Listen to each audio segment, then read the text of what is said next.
gravity on the surface of earth is g, if the diameter of earth reduced to half of its original value and mass remain constant, then acceleration due to gravity on the surface of earth would be.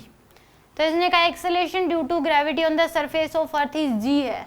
If the diameter of the earth reduced to half of its original value and mass remain constant, then acceleration due to gravity on the surface of earth would be. तो यानी कि अर्थ के surface पे जो gravitation field होती है वो कितनी होती है, G M by R square.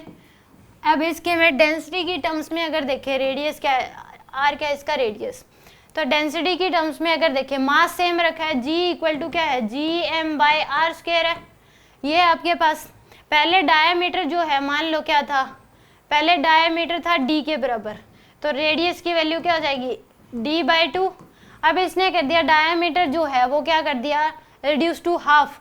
D diameter पहले डी था, अब क्या कर दिया, डी बाई टू कर दिया, तो रेडियस जो होगी वो क्या आ जाएगी आपके पास, डी बाई फोर के बराबर. यानी कि पहले रेडियस अगर आर थी तो अब रेडियस क्या हो जाएगी, आर बाई टू हो जाएगी. हम कह सकते हैं पहले रेडियस डी बाई टू थी, अब कितनी है, डी बाई फोर, यानी कि पहले का हाफ होगी. डी बाई टू को ही मैं क्या मान रही हूँ, आर मान रही हूँ, डी बाई टू को क्या मान रही हूँ, आर.